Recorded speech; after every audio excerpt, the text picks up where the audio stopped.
On va commencer et continuer dans les préfigurations de Christ dans la vie de Joseph. On va nous inviter à prendre la Bible ensemble dans le livre de Genèse. Genèse chapitre 37. On va commencer à partir du verset 4.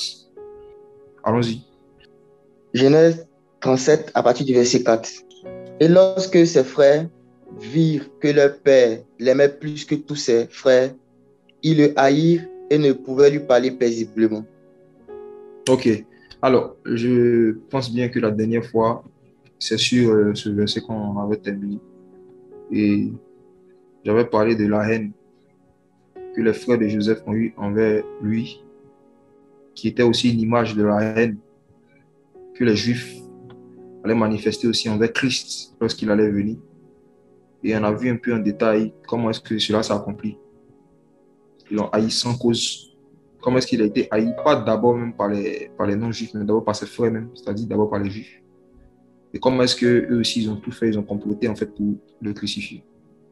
Alors, aujourd'hui, on va poursuivre un peu, on va voir d'autres aspects, on va évoluer doucement, on va voir d'autres aspects encore de l'histoire de Joseph qui sont des préfigurations de Christ. Et on avait vu les préfigurations de Christ dans la vie de ses parents, c'est-à-dire dans la vie de Jacob et de Rachel. On est arrivé sur l'origine même du nom Joseph. Pourquoi est-ce que Rachel a donné ce nom-là et quelles sont les significations de ce nom en hébreu? Et comment est-ce que Christ a accompli en fait les significations de ce nom-là? Et avançons maintenant sur le verset 5. On va voir maintenant les préfigurations de Jésus-Christ qui sont cachées dans les songes de Joseph. Les songes. Dans les songes que Joseph a eus. Et après cela, la deuxième partie, on va voir un peu les préfigurations de Christ cachées dans l'envoi de Joseph par Jacob. L'envoi de Joseph. Lorsque Jacob a envoyé Joseph à Sichem, ou encore à Shechem, selon les anglophones. On va aller maintenant, mon frère, au verset 5. Commençons donc. Verset 5. Et Joseph fit un rêve et le raconta à ses frères. Et ils le haïrent encore davantage. Et il leur dit, écoutez, je vous prie, ce rêve que j'ai rêvé. Car voici, nous étions alliés des gerbes au milieu des champs. Et voici ma gerbe se leva et se tint debout. Et voici vos gerbes se tenaient autour et s'inclinaient devant ma gerbe. Et ses frères lui dirent, régnerais-tu en effet sur nous ou dominerais-tu en effet sur nous? Et ils le haïrent encore plus à cause de ses rêves et de ses paroles. Et il rêva encore un autre rêve et le raconta à ses frères. Et il dit, voici, j'ai encore rêvé un rêve, et voici le soleil et la lune, et 11 étoiles s'inclinaient devant moi. Et il le raconta à son père et à ses frères. Et son père le reprit et lui dit, quel est ce rêve que tu as rêvé? Faudra-t-il que nous venions, moi et ta mère et tes frères, nous incliner jusqu'à terre devant toi? Et ses frères furent jaloux de lui, mais son père réfléchissait à ses dires. Amen. Alors, on va, par la grâce du Seigneur, essayer d'analyser un peu en détail les deux songes de Joseph qu'on nous a racontés ici. Et en ce qui me concerne, je ne pense pas que Joseph a eu seulement deux songes dans toute sa vie, mais ils nous ont raconté deux principales parce que il y a des choses qui nous concernent et qui concernent Christ. La Bible est la biographie de Christ. La Bible est un livre qui a été écrit pour parler de Christ. Donc, n'est raconté dans ce livre que les choses qui ont un lien d'une manière directe ou indirecte avec Christ. Ce qui n'a pas de lien avec Jésus-Christ n'est pas raconté. Donc, pourquoi est-ce qu'on nous raconte ces deux songes? C'est parce que dans ces deux songes, on peut voir quelque chose qui concerne Christ. Alors, le premier songe de Joseph, qu'on va relire et puis on va voir certains détails, on va voir en quoi est-ce qu'il y avait des images de Christ. Mais ce que je veux dire déjà, c'est que le premier songe concernait plus Joseph que Christ. Et le deuxième songe concernait plus Christ que Joseph. Je rembobine.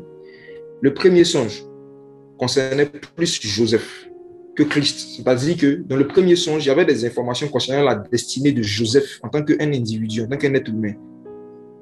Et dans le deuxième songe concerne plus Christ que Joseph parce qu'il y avait plus d'informations sur la destinée de Christ que sur Joseph. On va voir ça en détail. Alors, on prend Genèse 37, quand on regarde le verset 7, il dit, voici, nous étions alliés des gerbes au milieu d'un champ. Et voici que ma gerbe se leva et se tint à droite. Et voici vos gerbes l'entouraient et se prosternaient devant elle. La gerbe, c'est la nourriture. La gerbe, c'est quelque chose qui se mange. Et ce premier songe que Joseph a expliqué, c'est accompli en Égypte.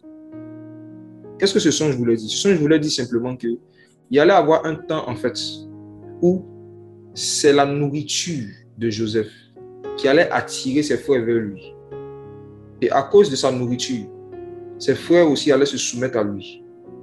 Et par sa nourriture, ses frères aussi allaient être nourris. D'où l'image de la gerbe. L'un des détails qui est dans ce songe, c'est qu'il a dit, nous étions alliés des gerbes au milieu du champ. Donc, dans son rêve, il y avait des hommes et il y avait des gerbes. Les hommes n'étaient pas les gerbes. Les gerbes n'étaient pas des hommes. Et ce qui s'est passé dans le rêve, c'est que ce ne sont pas les hommes qui sont venus se prosterner autour de Joseph. Non. Mais c'est la gerbe de Joseph qui s'est levée et les gerbes sont venus se prosterner autour de sa gerbe. Et effectivement, on voit que des années après, ça s'est accompli dans la vie de Joseph. Il y a eu une famine sur la terre et Dieu était passé par Joseph pour mettre en place une stratégie d'économie pour pouvoir économiser de la nourriture. Et à cause de la nourriture, ses frères se sont déplacés, ils sont venus en Égypte, ne sachant pas qu'ils étaient en train d'avoir affaire à leurs frères, mais ils sont venus. Et la scène s'est passée effectivement. Leurs gerbes se sont prosternés devant la gerbe de Joseph. En d'autres termes, ils ont soumis leur appétit à Joseph. Ils ont soumis en fait leurs besoins de nourriture à Joseph. Et Dieu est passé par Joseph pour pouvoir les nourrir. Donc, sur ce premier songe, je ne vais pas faire de commentaires parce que ça concerne plus Joseph que Christ. Maintenant, ce qui concerne plus Christ que Joseph, le verset 8 de Genèse 37. Ses frères disent, régnerait-il sur nous, dominerait-il sur nous? Et au verset 9, il songea encore un autre songe, nous dit les Écritures. Il le raconta à ses frères. Regardez qui étaient ceux à qui Joseph s'adressait, ses frères. Ses frères. Ceux à qui le message était adressé, c'était ses frères. Joseph ne s'adressait pas premièrement à son père et à sa mère. Il s'adressait à ses frères par rapport au deuxième songe. Mais il se trouve que son père, qui n'était pas le premier concerné, était à côté en fait. Et il suivait la scène, il écoutait aussi. Mais il raconta à ses frères en disant, voici, j'ai encore songé un songe. Et il dit, voici le soleil, la lune et 11 étoiles se prosternaient devant moi. Au départ, on nous dit qu'il racontait à ses frères, qui ont été les premiers interlocuteurs. Son père était à côté. Et dans la suite, maintenant, au verset 10, on dit qu'il raconta à son père et à ses frères. Vous voyez, ce sont des détails qui peuvent sembler être anodins, mais ça a tout son sens. On va le comprendre quand on va lire. Pourquoi est-ce que son père, après, est rentré parmi ceux à qui le message devait être adressé? Parce que ce deuxième songe-là était très prophétique. Ça concernait le Messie à venir. Ça concernait Christ. Et ses frères étaient incapables, en fait, de pouvoir le comprendre. Étaient incapables de pouvoir recevoir une interprétation appropriée par rapport à ce songe. Parce que c'était très profond. Ce songe que Joseph a eu.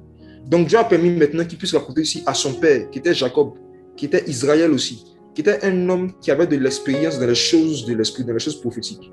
C'était un homme qui lui-même, par beaucoup de choses qu'il a vécues, a lui aussi été des préfigurations de Christ dans beaucoup de points de sa vie.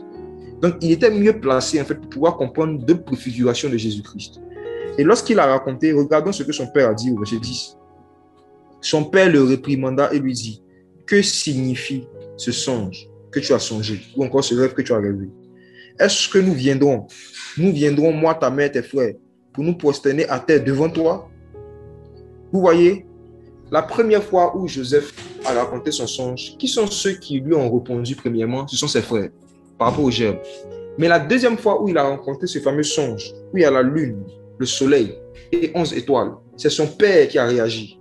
Son père a réagi ainsi parce qu'il savait que là, il ne s'agissait plus de Joseph seulement, ça parlait de Christ. Jacob a réagi. Il a parlé parce que là, ça commençait à toucher Christ. Et qu'est-ce qu'il fait? Il dit que signifie ce rêve. Et l'interprétation que Joseph donne, que Jacob donne, pardon, lorsqu'il finit de la donner au verset 11, la Bible dit que ses frères deviennent jaloux de lui. Mais son père observait son discours. Il disait, là, une fois qu'on disait ce passage, que dans second et dans d'autres passages, on dit que son père retenait ses paroles. Alors, j'ai lu ça dans la King James et j'ai aimé la traduction parce que la traduction que la King James a fait par rapport à ce verset, traduit mieux ce que Jacob était en train de faire de ce songe qu'il venait d'entendre. Dans la King James, il s'est mis que son père observait ses discours, ou encore il observait cette parole. Ça signifie que Jacob était en train de méditer sur ce qu'il avait entendu de la bouche de Joseph. Jacob était en train de réfléchir pour essayer de comprendre l'essence de ces paroles et de ces discours qui sortaient de la bouche de Joseph. Son père observait ces paroles. Il observait. Alors, aujourd'hui, par la grâce du Seigneur, nous qui sommes l'épouse du Seigneur Jésus-Christ dans les derniers temps, il y a des informations auxquelles nous avons la grâce d'avoir accès. Car à l'époque, Jacob et ses fils n'avaient pas en leur temps. Et pourquoi? Parce qu'aujourd'hui, nous, on a 66 livres entre nos mains, ce qui n'était pas le cas à l'époque. Ils n'avaient pas les 66 livres que nous avons aujourd'hui. Parce que dans la suite du récit biblique, en fait, on nous explique qu'est-ce que représente la lune, le soleil et les étoiles. Voyez. L'interprétation que Jacob a donnée ici ne s'est jamais réalisée dans la vie de Joseph. Donc, ce n'était pas l'interprétation du songe. On va relire ça pour voir. Le verset 10 de Genèse 37. Il raconta à son père et à ses frères. Son père le réprimanda et lui dit: que signifie ce rêve que tu as rêvé? Est-ce que nous viendrons, moi, ta mère, tes frères, pour nous prosterner à terre devant toi? Alors, vous n'allez jamais voir dans vos Bibles une scène où la mère de Joseph s'est prosternée devant lui. Parce qu'au moment où Joseph est devenu roi, sa mère était déjà morte. Ok? Donc, vous n'allez pas voir une scène où vous allez voir Jacob et sa femme et ses fils, eux tous en train de se prosterner devant Joseph. Non, cette scène n'est pas arrivée. Donc, cette interprétation n'était pas la véritable interprétation de ce songe. Parce que la mère de Joseph est décédée avant même que Joseph ne devienne roi. Donc, elle ne s'est jamais prosternée devant lui. Regardons maintenant que signifie alors ce soleil, cette lune et ces 11 étoiles que Joseph a vues. Prenons nos Bibles dans Deutéronome chapitre 4, à partir du verset 15 à 19. Le Seigneur est en train de mettre en garde Israël contre l'idolâtrie des peuples qu'ils allaient croiser. Il leur dit de ne pas reproduire cette idolâtrie. Et parmi les choses que les païens adoraient, ces choses devant qui les païens se prosternaient, tu peux lire à partir du verset 15, s'il te plaît. Deutéronome 4, verset 15. Prenez donc bien garde à vous-même, car vous n'avez vu aucune forme au jour où le Seigneur votre Dieu vous parla à Horeb au milieu du feu, de peur que vous ne vous corrompiez et que vous ne fassiez quelque image taillée, la ressemblance d'une figure quelconque, l'effigie d'un mâle ou d'une femelle, l'effigie de quelque bête qui soit sur la terre, l'effigie de quelque oiseau ailé qui vole en l'air, l'effigie de quelque reptile qui rampe sur le sol, l'effigie de quelque poisson qui soit dans les eaux au-dessous de la terre, et de peur que tu ne lèves tes yeux vers le ciel et que tu ne vois le soleil et la lune et les étoiles et même toute l'armée du ciel, et que tu ne sois poussé à les adorer et à les servir, lesquels le Seigneur ton Dieu a donné en partage à toutes les nations sous le ciel entier. Amen. Au verset 19 principalement, le Seigneur est en train de dire ici à Israël que vous ne devez pas adorer les créatures. Vous devez adorer seulement le Créateur. Or, vous allez rencontrer des nations, vous allez rencontrer des personnes qui adorent des créatures. Et le Seigneur a commencé à décrire depuis le verset 15 les créatures que les païens adoraient. Et parmi ces créatures que les païens adoraient, il y avait la lune, le soleil et les étoiles. Et le Seigneur appelait ça l'armée des cieux. Verset 19. Les païens adoraient, ils se prosternaient en fait devant la lune, le soleil et les étoiles. Et si vous faites des recherches, vous allez voir que dans presque toutes les cultures, jusqu'à aujourd'hui, il y a des démons qui se font appeler Dieu soleil, il y a des démons qui se font appeler Dieu lune, il y a des démons qui se font appeler les étoiles, et les étoiles ont des noms. Il y a des gens qui adorent les étoiles, ils adorent le nom des étoiles. Et l'adoration de la lune, du soleil et des étoiles, le Seigneur a appelé ça l'adoration de l'armée des cieux, l'armée du ciel. Si vous avez l'habitude de lire les livres des prophètes, vous allez régulièrement voir cette expression dans les livres des prophètes, où le Seigneur reprochait à Israël le fait qu'ils adoraient l'armée du ciel. Ils se prosternaient devant l'armée du ciel. Donc, le soleil, la lune et les étoiles, en fait, représentent l'armée du ciel. L'armée du ciel. Et pour expliquer encore un peu plus en profondeur, c'est quoi l'armée du ciel? En fait, ce sont des démons qui poussent les hommes à voir à travers les astres, à voir à travers la lune, le soleil et toutes les étoiles qui existent, des solutions à leur malheur. Et jusqu'à aujourd'hui, malheureusement, surtout vous qui êtes en Occident, qui nous écoutez, cette pratique d'adoration des étoiles a infiltré même le système éducatif. On enseigne à vos enfants à l'école que lorsqu'ils voient une étoile filante, ils doivent faire un vœu. Et souvent même, je retrouve les enfants de certains chrétiens dans cette pratique. On dit quand tu vois une étoile qui a tel aspect, quand tu vois tel type d'étoile, tu dois faire un vœu. Dans d'autres cultures chez vous là-bas, on vous dira, lorsque tu vois la pleine lune, c'est qu'il y a la chance. Donc, comme la pleine lune désigne qu'il y aura la chance, il y a des prières, il y a des vœux que tu dois faire. Toi qui m'écoutes, à chaque fois que tu as regardé une étoile, tu as regardé la lune, ou n'importe quel astre, et que tu as fait un vœu, tu as adoré des démons, tu as parlé en fait à des esprits.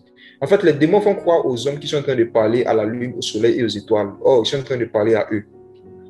Et les païens sont soumis et se prosternent devant l'armée des cieux. L'une des manières aujourd'hui modernes dont les gens adorent l'armée des cieux, c'est à travers les horoscopes, bien sûr. Où on dit que chaque mois correspond à un animal.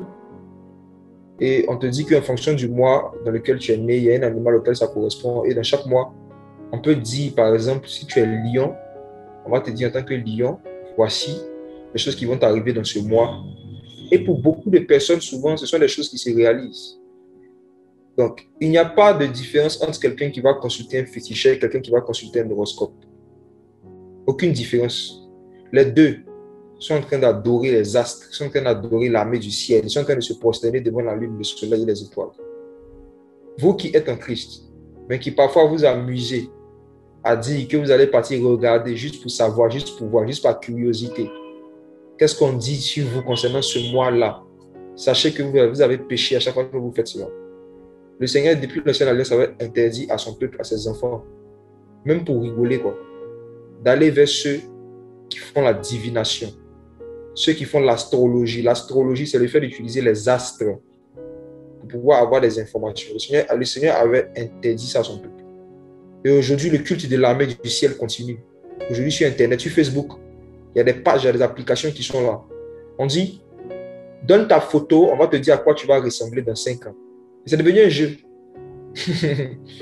Vous savez, Satan est malin. Satan sait que si il te dit, va chez un féticheur, il faut lui donner ta photo à ce féticheur pour qu'il te prédise ton avenir. Tu vas dire, non, je suis chrétien. Mais c'est que si tu es sur Facebook, on te dit, tape ton nom, hein? Tu tapes ton nom, tu tapes ton âge, tu mets ta photo. On va te dire à quoi, on va te dire ce que tu seras dans 5 ans, dans 10 ans. C'est que là, tu vas te dire que c'est un jeu. Or, frères et sœurs, le péché n'est jamais un jeu devant le Saint-Esprit. Le péché, c'est le péché. Le Seigneur n'aime pas ce genre de choses. Vous tous qui partez donner vos photos sur Internet, qui partez jouer à ces jeux, sur ces sites-là, ces pages Facebook où on dit viens, écris, on va te dire à quoi tu vas ressembler, viens, on va te dire ce que tu seras. Vous êtes en train d'adorer le soleil, la lune et les étoiles parce que ce sont des déviations de l'astrologie.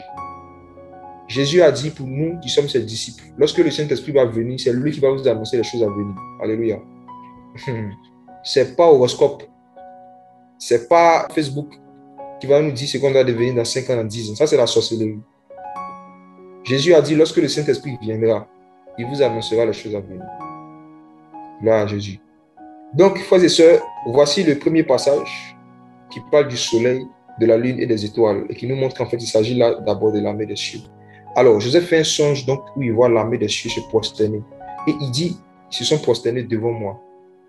Était-ce vraiment devant Joseph, en tant qu'un individu, que l'armée des cieux s'est prosternée? Les hommes se prosternent devant l'armée des cieux. Et on voit l'armée des cieux se prosterner devant un homme. Joseph avait mal interprété lui aussi son songe, comme son père. Voici un verset qui le montre. Néhémie chapitre 9, verset 6. Néhémie 9, verset 6. Toi seul es le Seigneur. Tu as fait les cieux des cieux et toute leur armée, la terre et tout ce qui y est, les mers et toutes les choses qui y sont. Tu donnes la vie à toutes ces choses et l'armée des cieux se prosterne devant toi. Amen. Alors, Ici, ce sont les enfants d'Israël qui étaient en train d'adorer le Seigneur, qui étaient en train d'adorer le Créateur. Et ils ont fait une déclaration forte au verset 6. Ils ont dit que c'est devant le Seigneur seul, c'est devant Yahweh seul, le Créateur des cieux, le Créateur de la terre. C'est devant lui seul que l'armée des cieux se prosterne. C'est vraiment important à comprendre.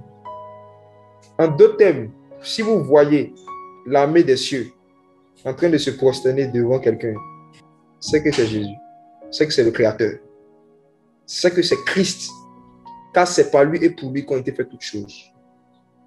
Alors, Joseph donc, qui reçoit un songe, où il voit l'armée des cieux, il voit le soleil, la lune, et 11 étoiles se prosterner devant lui. En ce moment où Joseph a eu son songe, Néhémie chapitre 9 n'était pas encore écrit. Deutéronome que nous avons vu tout à l'heure, chapitre 4, n'était pas encore écrit. Il y a quelqu'un qui était dans le songe que Joseph n'a pas vu. Il y a quelqu'un qui était derrière Joseph, que Joseph n'a pas vu. Et c'est devant lui que le soleil, la lune et les 11 étoiles se prosternaient. C'était Christ. C'était Christ. Il y avait une préfiguration de Christ ici qui était cachée dans le songe de Joseph. C'était le fait que le Messie allait avoir autorité sur tous les démons, sur tous les esprits impurs, même sur l'armée des cieux. Et qu'au nom de Jésus, tout genou va fléchir. Pas devant Joseph, mais devant Jésus. Donc, Joseph a eu un songe dans lequel il a vu d'avance l'autorité en fait que Christ allait avoir sur les démons et sur l'armée des cieux. Comment est-ce qu'ils allaient se soumettre à l'autorité de Christ? Maintenant, pourquoi est-ce qu'il a vu 11 étoiles? Et c'est justement ces 11 étoiles qui ont donné l'impression non seulement à Joseph, mais à beaucoup d'autres lecteurs de la Bible, qu'ici, il s'agissait de ces 11 frères, se disant que la 12e étoile, c'était Joseph, n'est-ce pas? Regardons Genèse chapitre 37. Relisons, mon frère, s'il te plaît, le verset 9. Regardons les détails de ce songe. Allons-y. Et il rêva encore un autre rêve et le raconta à ses frères. Et il dit, voici, j'ai encore rêvé un rêve. Et voici le soleil et la lune. Et 11 étoiles s'inclinaient devant moi. Ok. Alors, Joseph ici nous parle du soleil, de la lune et de 11 étoiles. Mais est-ce que dans le songe qu'il a dit ici, Joseph a dit lui-même qu'il était aussi une étoile? Non. Dans le premier songe, Joseph a dit clairement qu'il a vu sa gerbe à lui et il a vu la gerbe de ses frères. Dans le premier songe, il a été précis sur le fait qu'il y avait une gerbe qui lui appartenait. Et lorsque cette gerbe s'est tenue debout, tous les autres frères sont venus, tous les autres gerbes en fait sont venus autour. Mais ici, Joseph nous parle du soleil, de la lune et de 11 étoiles, sans mentionner le fait que lui-même, il constituait une 12e étoile. Et comme je suis en train de l'expliquer, en fait, l'armée des cieux, le soleil, la lune et les 11 étoiles, selon ce que Néhémie a dit dans Néhémie chapitre 9, ne se prosternent que devant le Créateur. Donc, l'armée des cieux s'est prosternée devant une étoile, qui est forcément l'étoile du Créateur, mais qui n'était pas Joseph. Souvenez-vous de quelque chose. Voici des choses qui montrent encore que c'était là une préfiguration de Christ. Et que c'était à cause de la présence de Christ dans ce songe que le soleil, la lune et les 11 étoiles se sont prosternés et pas à cause de la présence de Joseph. La Bible dit qu'il y avait des mages qui sont venus d'Orient. Et quand ces mages sont venus d'Orient, ils sont allés voir Hérode. Et ils lui ont dit, où est le roi des Juifs qui vient de naître? Nous sommes venus l'adorer. Il dit, parce que nous avons vu son étoile. Nous avons vu son étoile. Et c'est pourquoi nous sommes sortis d'Orient jusqu'ici pour venir l'adorer. Et cette étoile en question, comme vous le savez, les Écritures, les prophètes en parlent. L'étoile brillante du matin, c'est Christ. C'est Jésus. C'est Jésus qui est l'étoile brillante du matin. Vous voyez? Et cette scène que Joseph a vue ici était aussi une préfiguration de la scène qui devait se passer à la résurrection de Jésus-Christ. Pourquoi? Parce que avant la mort et la résurrection de Jésus-Christ, le Seigneur Jésus-Christ avait pris 12 apôtres. Il avait pris 12 apôtres. Et chacun de ces apôtres-là constituait une étoile. Et c'est l'apôtre Paul qui nous le dit dans 1 Corinthiens, où il dit qu'une étoile diffère en éclat d'une autre, en parlant des chrétiens, en parlant des disciples de Jésus-Christ. On voit que l'apôtre Paul a assimilé les disciples du Seigneur à des étoiles. Donc, en s'entourant de 12 apôtres, Jésus s'était entouré de 12 étoiles. Mais il se trouve que parmi les 12 étoiles, les 12 apôtres qu'il avait choisis, Il y a un qui l'a trahi. Il y a un qui s'est suicidé. Donc, une étoile s'est éteinte. Donc, il restait combien d'étoiles à la résurrection de Jésus-Christ? 11 étoiles, 11 apôtres. À la résurrection du Seigneur Jésus-Christ, il n'y avait que 11 apôtres, 11 étoiles. Et on va lire quelque chose. On va voir comment est-ce que les 11 étoiles se sont prosternées devant Christ. On va lire ça dans les évangiles. Allons dans le livre de Matthieu. Matthieu 28, à partir du verset 16. Allons-y. Verset 16. Puis les 11 disciples s'en allèrent en Galilée, sur la montagne où Jésus leur avait indiqué. Et quand ils le virent, ils l'adorèrent. Quelques-uns doutèrent. Vous voyez, la Bible nous dit clairement ici qu'à la résurrection de Jésus-Christ, les 11 étoiles, les 11 disciples allaient à Galilée et ils se prosternaient devant lui. Voici le songe de Joseph aussi. Une préfiguration encore de Christ dans son songe, les 11 étoiles. Et à ces 11 étoiles, ces 11 disciples, dans Matthieu 10, le Seigneur avait donné autorité sur toutes sortes de démons, toutes sortes d'esprits impurs. Donc, en fait, les 12, lorsqu'ils étaient encore 12, ils avaient l'autorité et la puissance aussi, même sur les démons qui poussaient les gens à adorer le soleil, la lune et les étoiles. Ils avaient l'autorité sur toutes sortes de démons. Et il y a un parmi eux qui, malheureusement, s'est éteint. Il y a une étoile qui s'est éteinte. Et les 11 sont venus adorer le Seigneur. Première chose. Deuxième préfiguration de Christ, encore, qu'on peut voir à travers le songe de Joseph, c'est le fait que on nous dit que Joseph voyait juste ceux qui étaient prosternés devant lui. Et si vous avez bien compris ce qu'on a expliqué, il ne voyait pas celui à cause de qui les gens se prosternaient, c'est-à-dire Christ. Ça préfigurait l'autorité aussi que Jésus-Christ allait nous donner, à nous, les Joseph, à nous ses disciples, sur les démons. Souvenez-vous que la première fois que le Seigneur Jésus-Christ a envoyé ses disciples pour aller prêcher l'évangile, lorsqu'ils sont revenus faire le rapport, le compte rendu de la mission, ils ont dit, Seigneur, les démons nous étaient soumis. C'est ce qu'ils ont dit, n'est-ce pas? Ils ont dit, les démons se prosternaient devant nous. C'est comme s'ils étaient en train de dire les mêmes choses que Joseph. Il s'est dit, Seigneur, les démons nous étaient soumis. Les disciples ont découvert qu'à cause de l'onction et de l'autorité que Christ leur a donnée, les esprits impurs, ceux que les hommes adorent, se prosternent, se soumettent à eux. Ils ont vu qu'il y a une autorité en fait qu'ils avaient reçue sur les démons. J'étais étonné. Mais en fait, ils ne savaient pas, comme Joseph en son temps, que ce n'est pas à cause d'eux que les démons se soumettaient ou encore se prosternaient. C'est à cause de la présence de l'Esprit de Jésus-Christ, de l'onction de Jésus-Christ. Mon frère et ma soeur, tant que tu vas conserver l'onction du Saint-Esprit, tant que tu vas rester en Christ, le soleil, la lune et les étoiles te seront toujours soumis. Tant que tu vas garder l'autorité de Jésus-Christ, tant que tu vas rester en communion à cause de la présence de Jésus, tu vas rester en communion avec Jésus, à cause de sa présence, tu auras toujours une autorité sur le soleil, la lune et les étoiles, l'armée du ciel, les démons. Mais lorsque tu vas voir ces démons en train de se soumettre, ça c'est une chose, ce n'est pas à toi qui se soumettent. Ils ne sont pas en train de se prosterner à cause de toi, c'est à cause de Jésus qui est derrière toi. C'est la présence de Jésus qui les pousse en fait à se soumettre, ce n'est pas ta présence. Il faut être vraiment conscient de cela.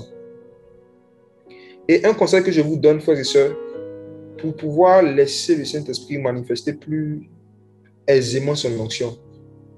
Lorsque vous devez prier pour quelqu'un, il faut que vous soyez plus conscient de la présence du Saint-Esprit que de votre présence. Il faut que vous soyez plus conscient de la présence de Jésus que de votre présence. Et il faut que dans votre cœur et dans votre esprit, vous vous dites, parce que Jésus est là, quelque chose va se passer. Pas parce que je suis là. Joseph ne savait pas que ce n'était pas à cause de lui qui avait cette soumission-là du soleil, de la lune, des étoiles, parce qu'il ne connaissait pas la présence de Christ. Le Messie était caché en fait dans ce songe-là. Donc il ne savait pas que c'est sa présence qui emmenait l'armée du ciel à se soumettre, à se prosterner. Il ne savait pas. Mais aujourd'hui, nous savons. Donc ne parlons pas comme Joseph. Lorsque nous allons voir des démons qui nous sont soumis, lorsque nous allons voir des malades être guéris, ne disons pas, voilà, les maladies se prosternent devant moi. Les démons se prosternent devant moi. Oui, j'ai vu les choses se prosterner. Non, ne parlons pas comme Joseph parlait, parce qu'il était un enfant. L'apôtre Paul dit que lorsque j'étais un enfant, je parlais comme un enfant.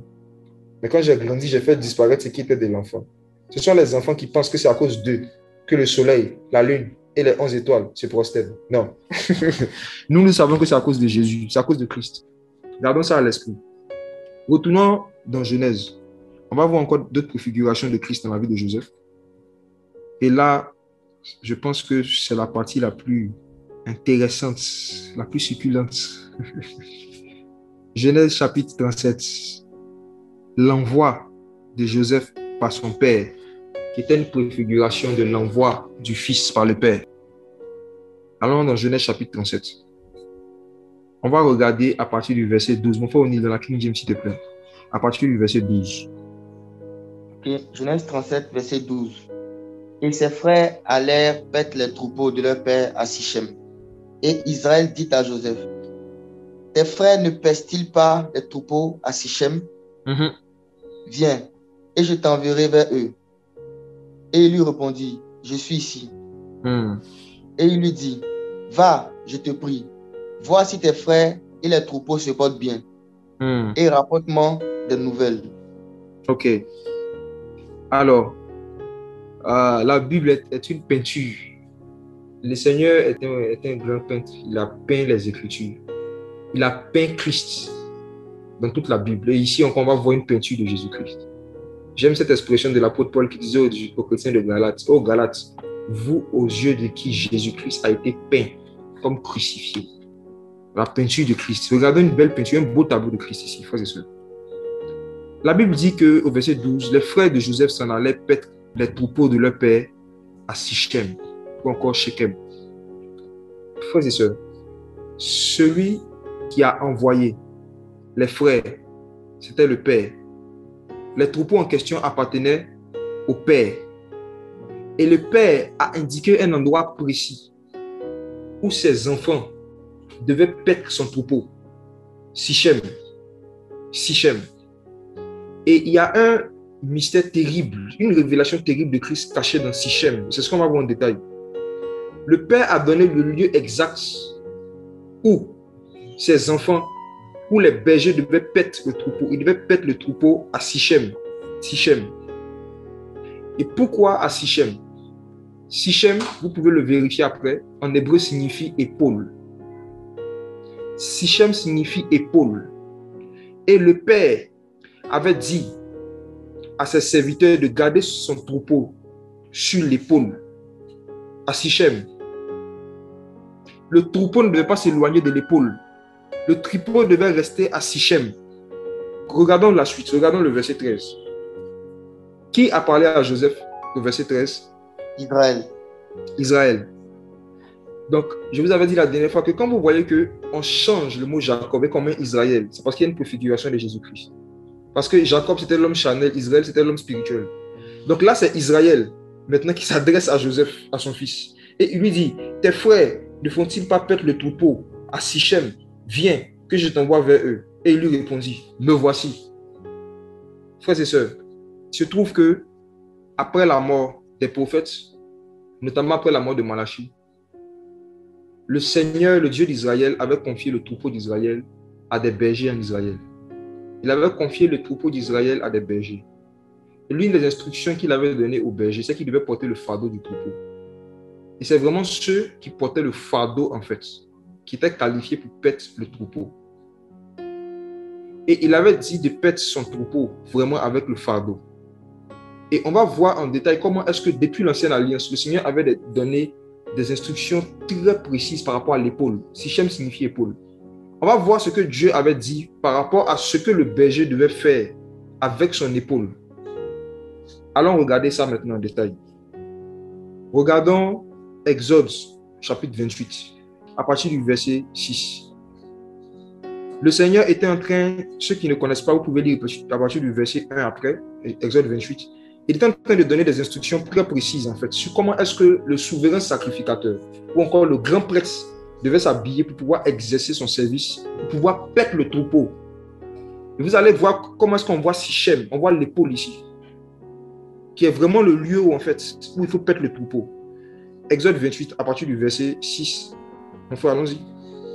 Et ils feront l'effort d'or, de bleu et de pourpre et d'écarlate et de fin lin retors en ouvrage travaillé. Et il y aura à ces deux extrémités 2 empiècements dont les 2 bords se joindront. Et il sera ainsi joint. Et le ceinturon distinctif de l'éphod qui se mettra par-dessus sera de même étoffe, à savoir d'or, de bleu, de pourpre et écarlate et de fin lin retors. À partir du verset 9 maintenant. Verset 9. Et tu prendras 2 pierres d'onyx et tu graveras sur elles les noms des enfants d'Israël. Verset 10. 6 de leurs noms sur une pierre et 6 autres noms sur l'autre pierre selon leur naissance. Regardons le verset 11. Par un ouvrage de lapidaire, tu graveras sur les 2 pierres, comme la gravure d'un cachet, les noms des enfants d'Israël. Verset 12 pour terminer. Et tu mettras les 2 pierres sur les épaulettes de l'éphod, comme pierre de mémorial pour les enfants d'Israël. Et Aaron portera les noms devant le Seigneur sur ses 2 épaules pour un mémorial. Alléluia. Le Seigneur avait donné en fait des instructions par rapport à l'endroit exact où Aaron devait écrire le nom des enfants d'Israël. C'était où? Sur ses épaules. Il devait graver le nom sur des pierres d'onyx et puis prendre les noms, les mettre tout ça sur ses épaules. Et j'aime la manière dont le verset 12 est fini, où le Seigneur dit car Aaron portera leur nom sur ses 2 épaules devant Yahweh pour souvenir. Pourquoi est-ce que le Seigneur demandait au grand prêtre de mettre le nom de ses frères, de mettre le nom des enfants d'Israël sur ses épaules pour rentrer dans sa présence, pour rentrer dans le sein des saints? C'est pour dire que quelqu'un ne peut pas être grand prêtre s'il n'est pas prêt à porter le fardeau des autres. Les épaules, c'est le fardeau, c'est la charge, c'est les problèmes des autres. Et si vous lisez Galates chapitre 6, verset 2, la Bible dit portez le fardeau les uns des autres. Ainsi, vous accomplirez la loi de Christ. Dans la nouvelle alliance, c'est Christ premièrement qui a porté le fardeau de toute l'humanité. Il a mis, on va voir ça après dans les Écritures, il a mis tous les problèmes des hommes sur ses épaules. Ésaïe avait déjà prophétisé. On va lire ceci, ces versets-là. Que lorsque le Messie allait venir, la domination reposera sur son épaule, Sichem. Et aujourd'hui, en fait, dans la nouvelle alliance, le Seigneur va nous enseigner, il va nous entraîner, nous apprendre à porter sur nos épaules le troupeau du Seigneur. Il nous apprend en fait à porter les fardeaux des autres. Donc, le fait que Jacob a revêtu son nom Israël et qu'il avait donné une instruction spécifique à ses fils en leur disant « Allez paître le troupeau à Sichem ». Vous allez voir après le fait qu'ils ont désobéi, qu'ils sont sortis de Sichem, qu'est-ce que ça a envoyé en fait? Le fait qu'ils ont commencé à paître le troupeau sans fardeau, sans l'épaule. Vous allez voir tout ce que ça crée après. Mais Israël était très prophétique, comme je disais. Et dans ses manières de parler, dans ses manières de même conduire Joseph, il savait qu'ils étaient en train de faire des préfigurations de Jésus-Christ. Donc, frères et sœurs, de la même manière que Israël avait demandé à ses fils de paître le troupeau dans un lieu qu'on appelle l'épaule, Dieu avait demandé au grand prêtre de paître le troupeau aussi, en portant sur ses épaules le nom du troupeau. C'était l'image du fardeau de l'intercession, le fait d'aimer, d'avoir beaucoup d'amour en fait pour ces gens-là qui partaient servir. Et de ne jamais les oublier, d'avoir continuellement leur nom et leurs problèmes et leur fardeau sur lui lorsqu'il s'approche de Dieu, lorsqu'il vient dans la présence de Dieu. C'était une charge en fait que dans l'ancienne alliance, Dieu avait confié spécifiquement au grand prêtre. Porter le nom des enfants d'Israël sur son épaule. Voici Sichem. Le grand prêtre avec cette charge-là. Et on va lire une prophétie d'Ésaïe par rapport à l'épaule. Ésaïe chapitre 9, le verset 5. Ésaïe 9, le verset 5. Je vais lire le verset 6.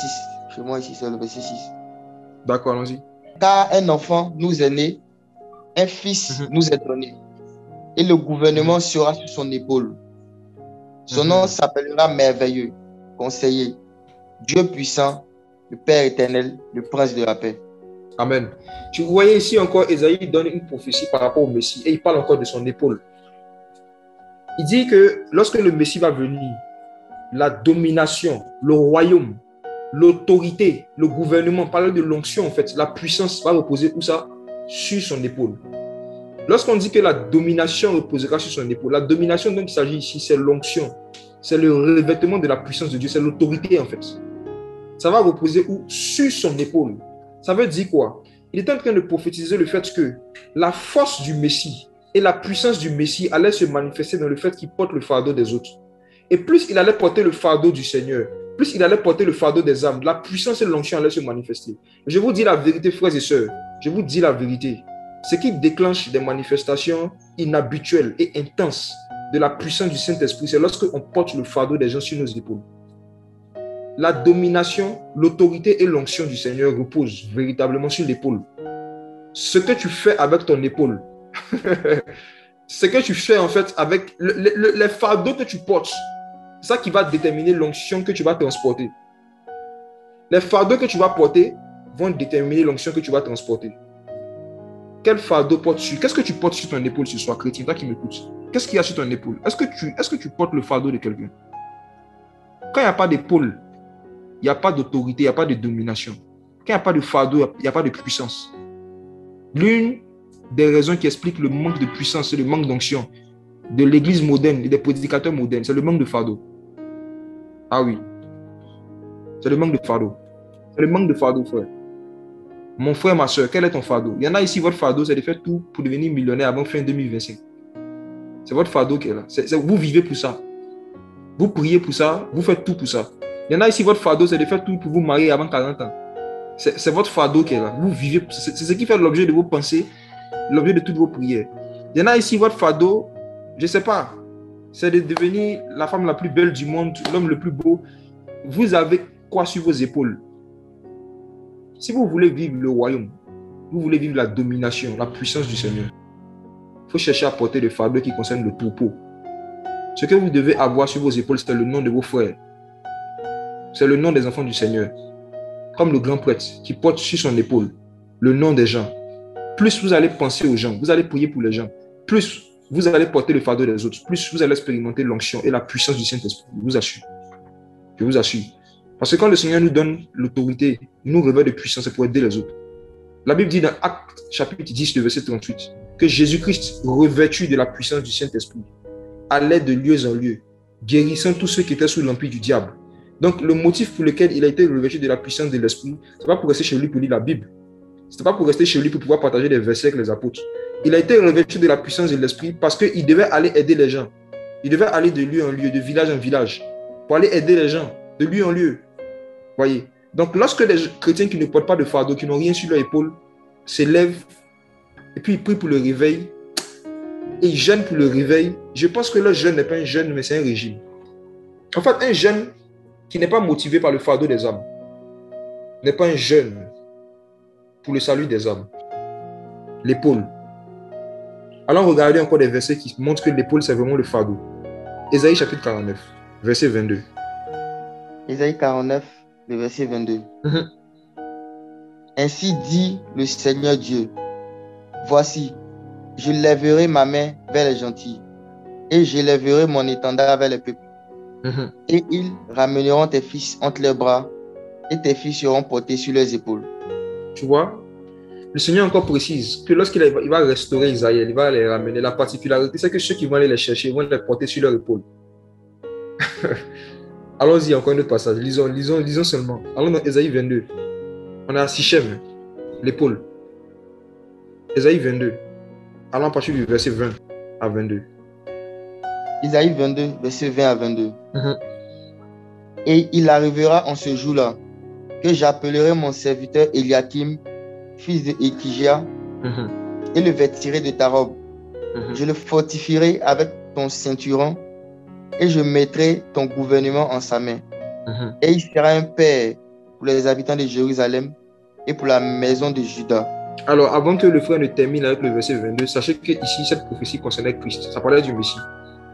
Donc, ce n'est pas le sujet. Après, vous pouvez vous-même étudier, méditer, ça, vous allez le voir. Ça parlait du Messie. La preuve, c'est le verset 22. Je mettrai sur son épaule la clé de la maison de David. Ainsi, il l'ouvrira et personne ne fermera. Et il fermera et personne n'ouvrira. Voilà.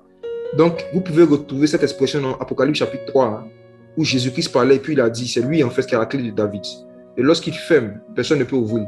Et lorsqu'il ouvre, personne ne peut fermer. Donc ici, il s'agissait de Christ. Et on nous précise que la clé de David sera où, frères et sœurs? Ça sera où? Sur son épaule. Ça veut dire que celui qui n'a pas d'épaule ne peut pas recevoir la clé. Celui qui n'a pas de fardeau, en fait, ne peut pas recevoir l'autorité, en fait. Cette onction, cette autorité-là, on ne peut pas déposer ça sur quelqu'un qui n'a pas d'épaule. Ce n'est pas un truc pour les manchots. Ce n'est pas pour les gens sans fardeau, sans épaule. La clé de David. Ah!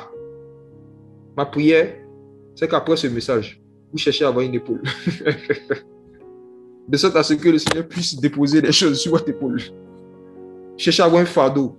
Vous demandez au Seigneur de vous faire connaître les personnes que vous devez aider avant de quitter la terre. Nous tous qui sommes des êtres humains, Dieu nous a créés pour aider quelqu'un, nous tous.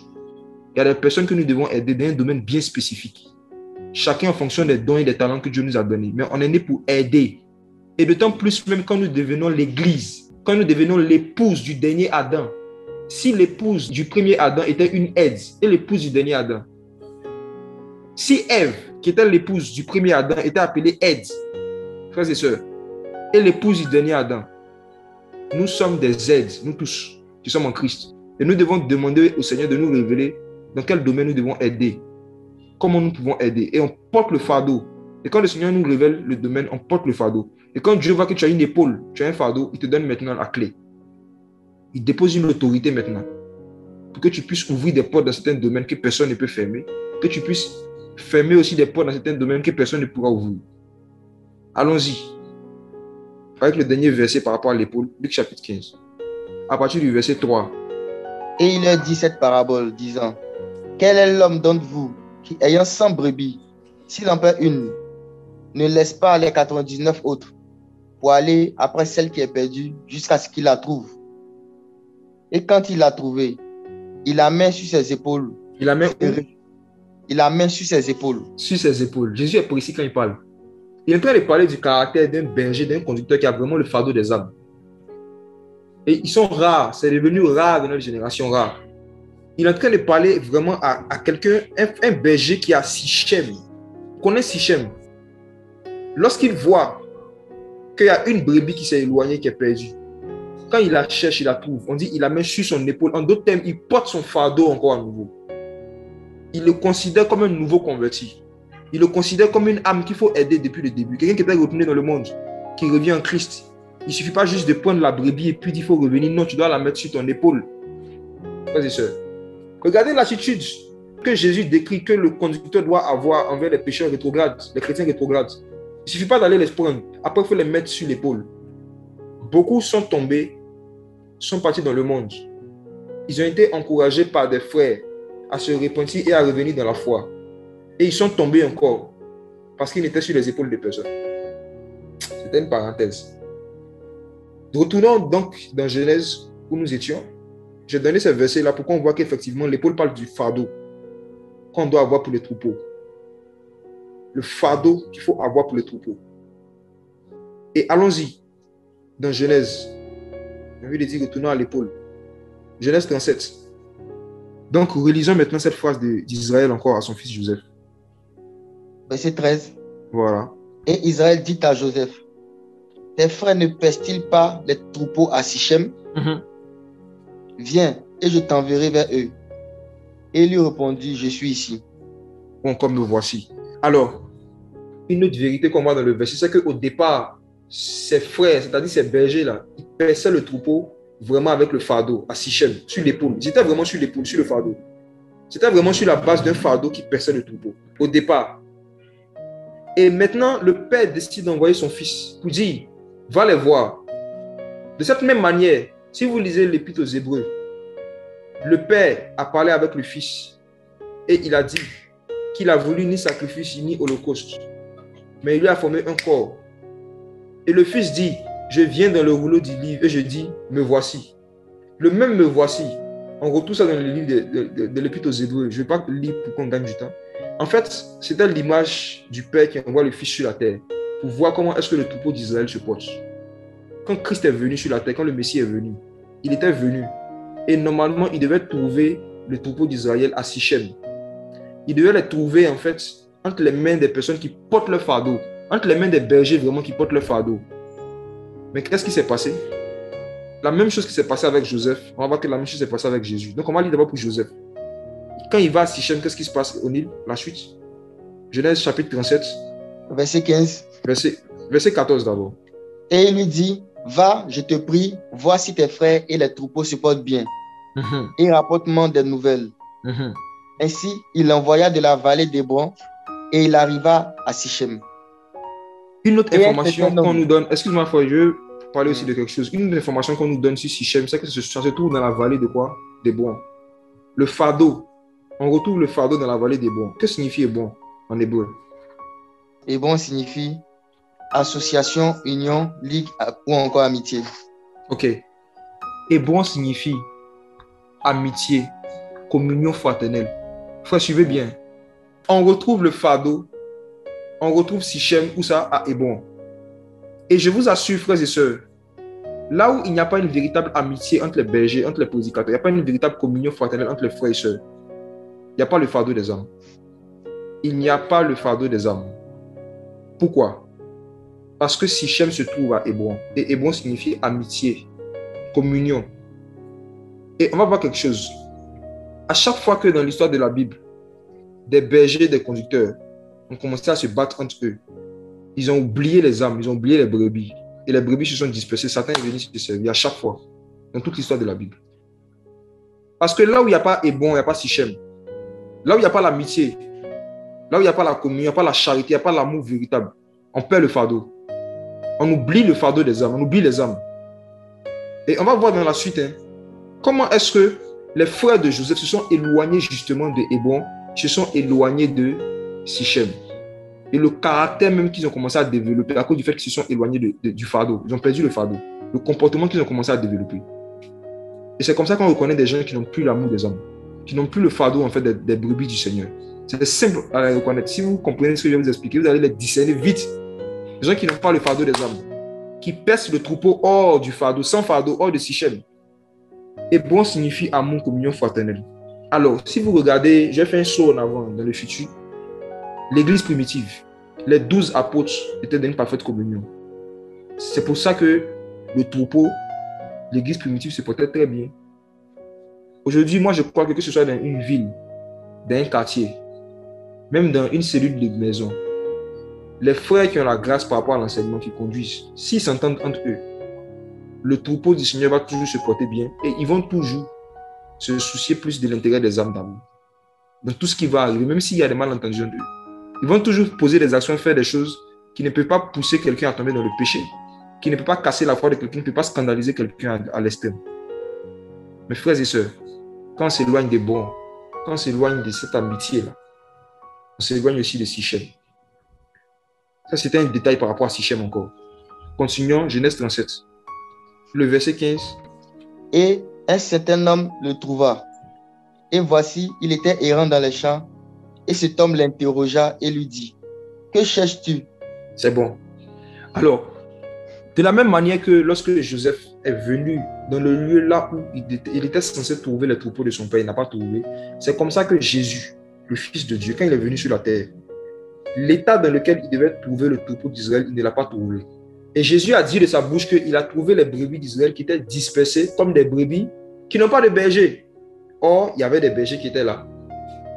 Il y avait des bergers.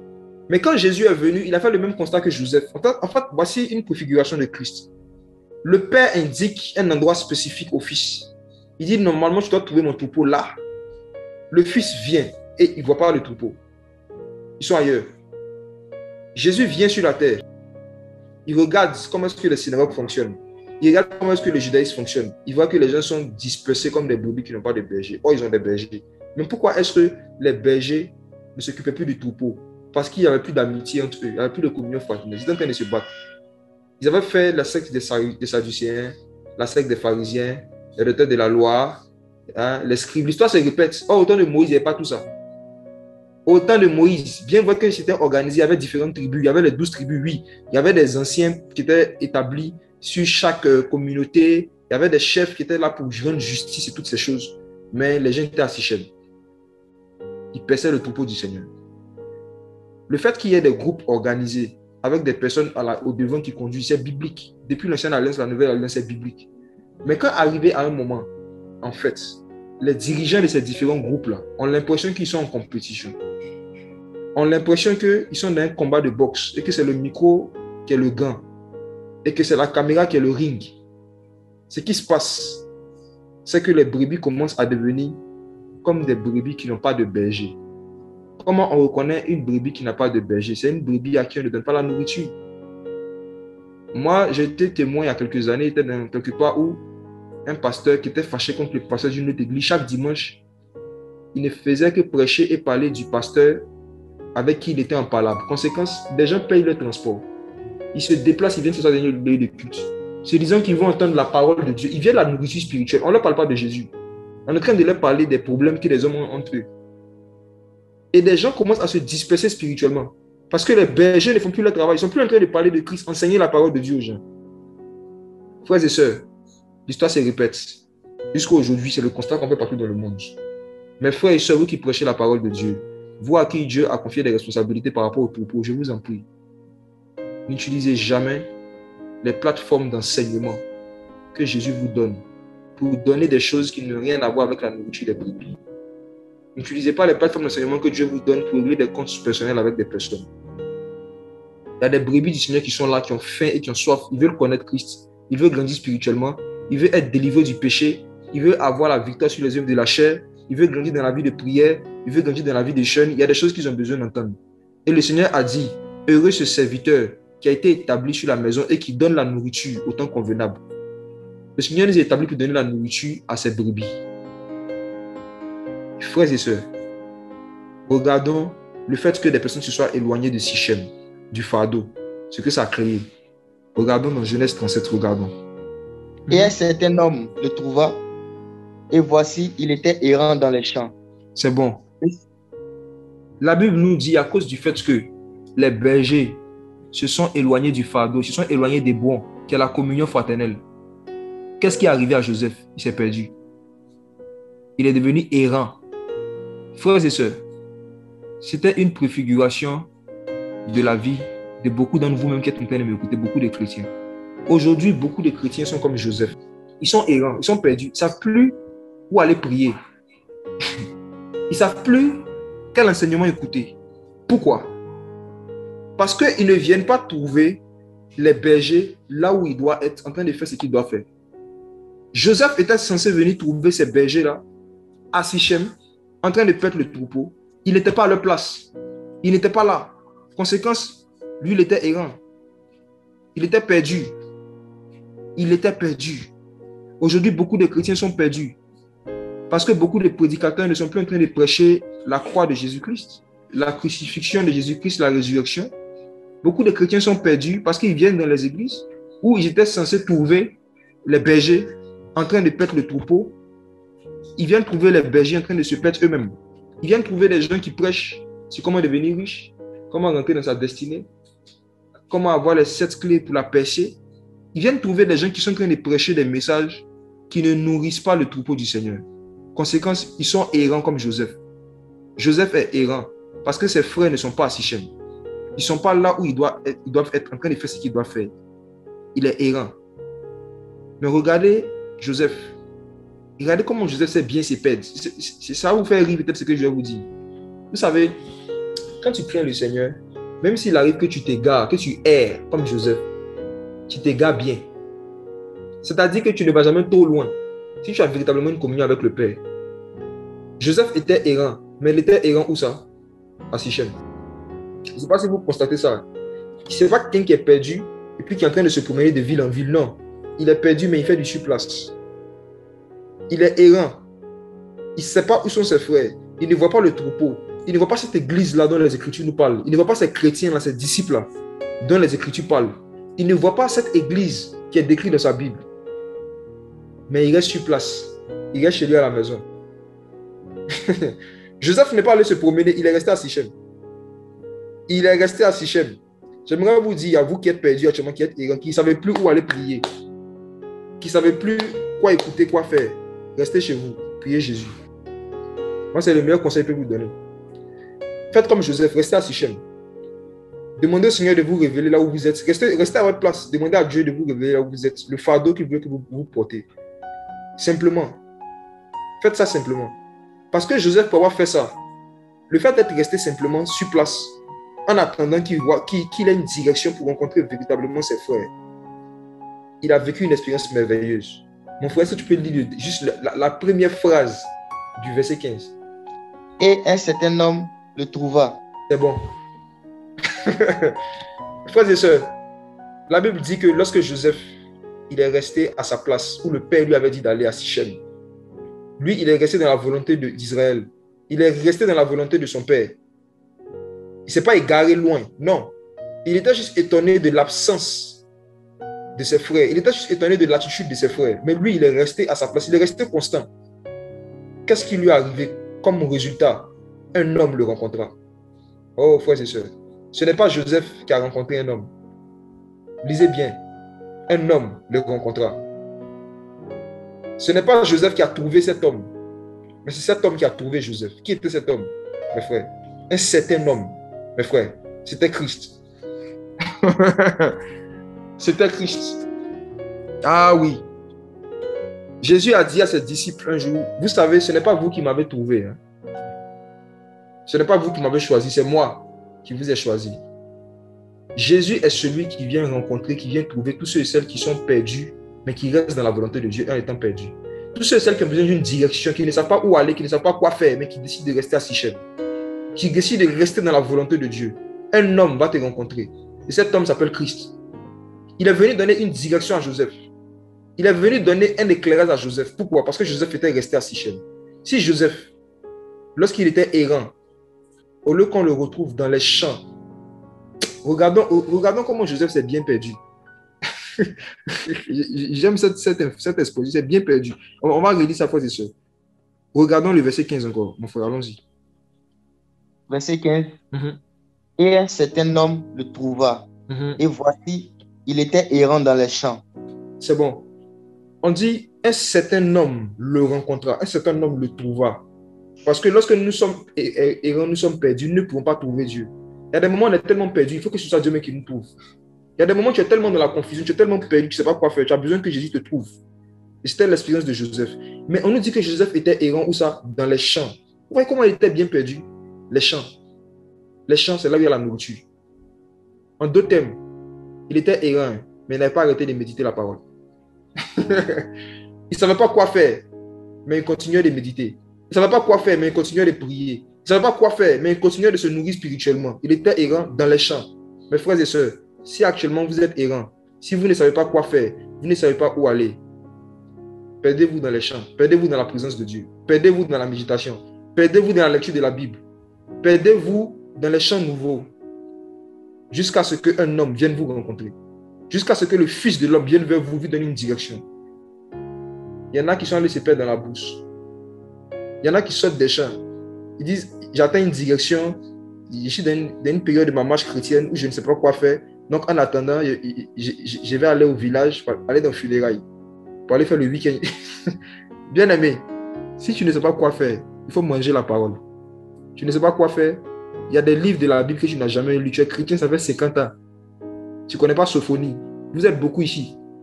Vous êtes chrétien depuis 5 ans, 3 ans, 4 ans. Il y a des livres de la Bible. Là. Quand on vous dit de prendre, vous demandez si c'est dans le Coran. Quand on vous parle de Habakkuk, que certains, vous ne connaissez pas. Sophonie, vous n'avez jamais lu. Esdras. Il y a des livres de la Bible que vous n'avez pas découverts. Je vous en prie, frères et sœurs. Si actuellement, vous ne savez pas quoi faire, si dimanche matin, tu ne sais pas quoi faire, ça veut dire soit tu ne sais pas quoi faire. Il faut lire les livres de la Bible que tu n'as jamais lus. Il faut être errant dans les champs. C'est vraiment important d'être errant dans les champs. Pas ailleurs, dans les champs. Allons-y pour la suite. Et cet homme lui demande, que cherches-tu? Un certain homme. Que cherches-tu? Jésus-Christ, à chaque fois qu'il venait devant un malade, il lui pose la question, que veux-tu? Il sait bien ce que tu veux, il sait ce que tu cherches. Mais il aime que tu t'exprimes avant qu'il t'exauce. Il aime t'entendre dire ce que tu veux avant qu'il te donne ce que tu veux. Que cherches-tu? Et regardons la réponse de Joseph au verset 16. Verset 16. Et il dit, je cherche mes frères. Dis-moi, je te prie, où ils paissent leur troupeau. Regardons quelque chose. Alors, comment est-ce que Joseph demande à un certain homme, je cherche mes frères, dis-moi s'il te plaît où ils vont paître le troupeau, si Joseph ne sait pas que ce certain homme connaît bien ses frères? Joseph savait que celui à qui il était en train de parler, il connaît tout le monde. Joseph savait que celui à qui il était en train de parler, c'est quelqu'un qui connaît tout le monde. Et cette même phrase de Joseph, ici, je cherche mes frères, je vous assure, c'était le soupir de mon âme.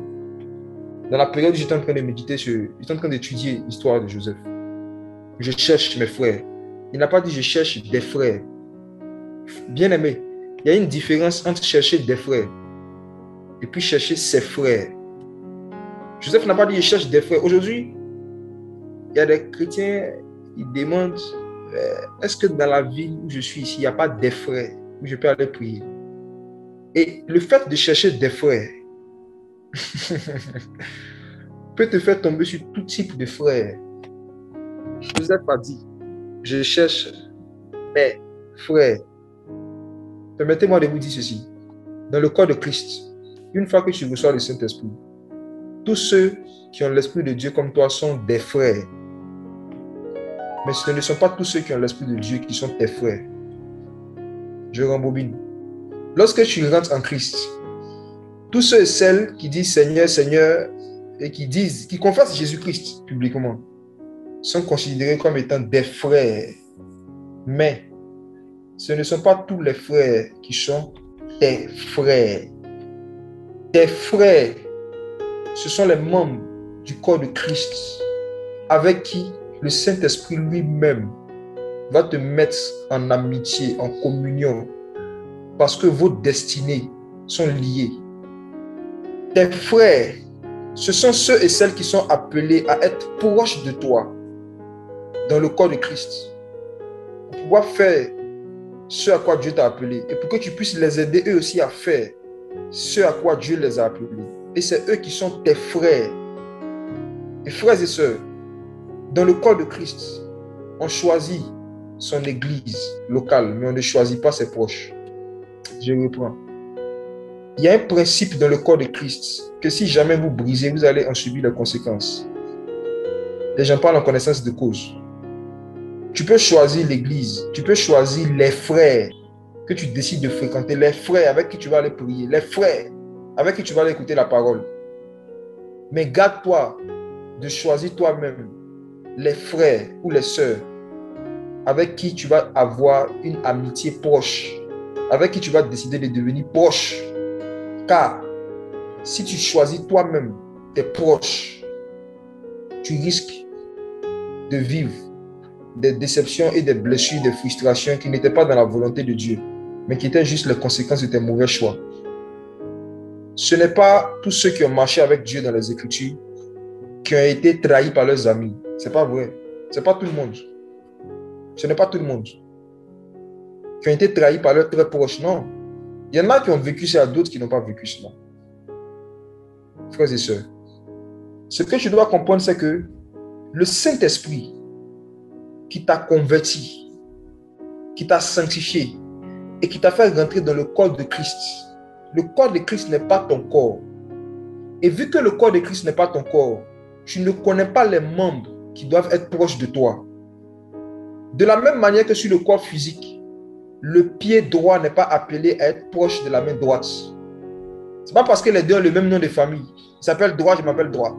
C'est bon, regardez, je vais prendre une image un peu amusante, on va comprendre. Regarde, supposons qu'il y a un frère qui s'appelle pied droit, c'est son nom. On le prend, on le greffe au corps. Et il commence à demander le nom des autres membres du corps. Et il tombe sur un membre qui se présente, qui dit, moi je m'appelle main droite. Il dit, ah, on a le même nom de famille. Mais c'est que devenons proches alors. Et supposons que le pied droit et puis la main droite décident de faire tout pour être toujours collés, toujours proches. Qu'est-ce qui va se passer? Il va arriver un moment où la main droite va avoir mal à l'épaule. Parce qu'elle fait un effort qui n'est pas naturel pour rester proche du pied droit. Et cet effort-là, qui n'est pas naturel, blesse la main droite elle-même. De cette même manière, dans le corps de Christ, à chaque fois que vous allez faire des efforts surhumains pour être proche d'un chrétien, vous allez être blessé.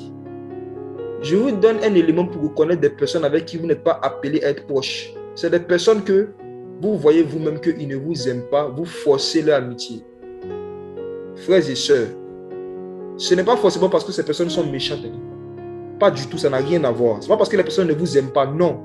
Mais je dis, dans le corps de Christ, c'est la tête qui rapproche les membres et qui choisit quel membre doit être proche de tel membre.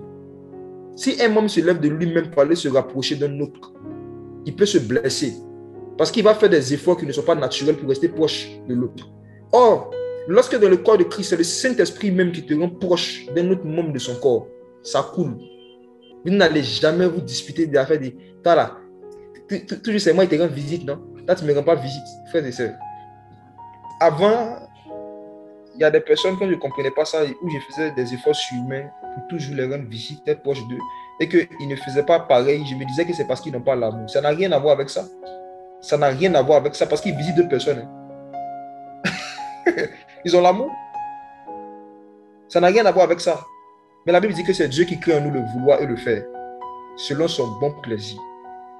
Frères et sœurs, j'espère que vous avez compris la phrase de Dieu. Il dit, je cherche mes frères. C'est ce qu'il a dit à un certain homme. À cet homme, je cherche mes frères. C'est une prière qu'on a fait, dit Seigneur, où sont mes frères, où sont mes sœurs? Fais-moi connaître, mets-moi en relation avec les personnes avec qui je dois être proche, pour pouvoir faire ce pourquoi tu m'as appelé, pour pouvoir faire ce à quoi, pour pouvoir les aider aussi à faire ce à quoi tu les as appelés.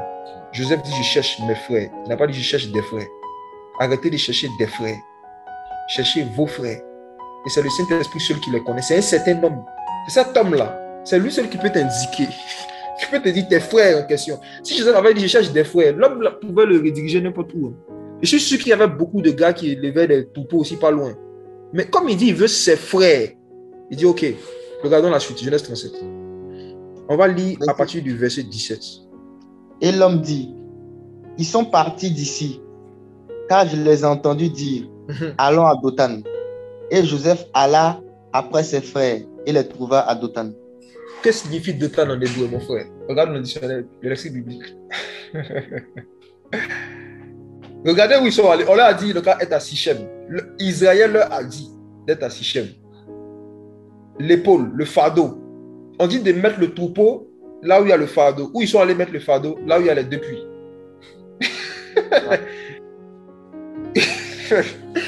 Ils sont allés à Dothan qui signifie deux puits. Frères et sœurs, les deux puits. C'est ces puits-là qui ont posé des problèmes à Joseph. C'est dedans on l'a jeté. C'est de là-bas qu'on l'a enlevé pour le transférer en Égypte. Bien-aimés, regardez ces bergers-là qui ont quitté Sichem, qui ont abandonné le fardeau des troupeaux et qui sont allés dans un endroit qu'on appelle les deux puits. Et ils étaient assis là-bas en train de perdre le troupeau. Joseph les a suivis. Chose que je ne vous conseille pas de faire. Si vous voyez des bergers qui n'ont plus le fardeau des âmes, ne les suivez pas à Dothan. Ok? Ces choses ont été écrites pour nous servir d'instruction, d'enseignement. Pourquoi on tire des leçons? Est-ce que Israël avait dit à Joseph d'aller à Dothan? Est-ce que le père avait dit à Joseph d'aller à Dothan? Non. Il a dit d'aller à Sichem. Que c'est là qu'il faut perdre le troupeau. Il n'a pas trouvé ses frères. Il devait se retourner. Papa, hey, mes frères, ils ne sont pas dans ce dans quoi tu les as appelés. Ils ne sont pas là-bas. Moi, je vais rester près de toi. Mais Joseph s'est éloigné non seulement de son père, il s'est éloigné aussi de Sichem et des champs. Il s'est éloigné de sa vie de prière, de son intimité. J'allais chercher amitié forcée. Il est parti à Dothan. Et l'homme lui a dit, ils sont à Dothan. En d'autres termes, ils sont là où il y a les deux puits. Joseph n'a pas discerné. Ça faisait partie aussi du plan du Seigneur. Il est parti à Dothan. Et qu'est-ce qui arrive à Dothan? On va lire. Allons-y. Verset 18. Et ils le virent de loin. Et avant qu'il soit près d'eux, ils complotèrent contre lui pour le tuer. Voilà. Frères et sœurs, la particularité des gens qui sont à Dothan, qui ne sont pas à Sichem, c'est qu'ils aiment faire des complots contre les gens. Ils aiment faire des réunions contre des hommes, contre des personnes. C'est à Dothan qu'on fait le complot. Un complot, c'est quelque chose qu'on met en place pour faire du mal à un être humain. C'est un plan, c'est une stratégie qu'on met en place pour blesser quelqu'un, pour humilier quelqu'un. Dothan. Il y a les Dothan modernes aujourd'hui, beaucoup. On dit qu'ils l'ont vu de loin. Ils ont commencé en même temps à faire une réunion. Ils ont convoqué une réunion d'urgence. Ils disent, voici le faiseur de songe. Voici le faiseur de songe. Il faut qu'on fasse quelque chose pour lui. Et regardons, on va lire. Lisons la suite. Verset 19. Et ils se dirent l'un à l'autre. Voici ce rêveur qui arrive. Maintenant donc, venez et tuons-le. et jetons-le dans quelque fosse. Mhm. Et nous dirons, une mauvaise bête l'a dévoré. Mhm. Et nous verrons ce que deviendront ses rêves. Regardez, regardez, regardez. En fait, ce que les frères de Joseph voulaient tuer, ce n'était pas Joseph, mais c'était ses songes. Ce qu'ils voulaient tuer, ce n'était pas Joseph, mais c'était ses visions. Ce qu'ils voulaient tuer, ce n'était pas Joseph, mais c'était ce que Joseph a reçu. Parce qu'ils ont dit, tout ce qu'on est en train de lui faire, on va lui faire ça, comme ça on va voir que deviendra ses songes. Donc en d'autres termes, leur finalité en fait, c'était d'éteindre les songes. C'était d'éteindre. Regardons la suite.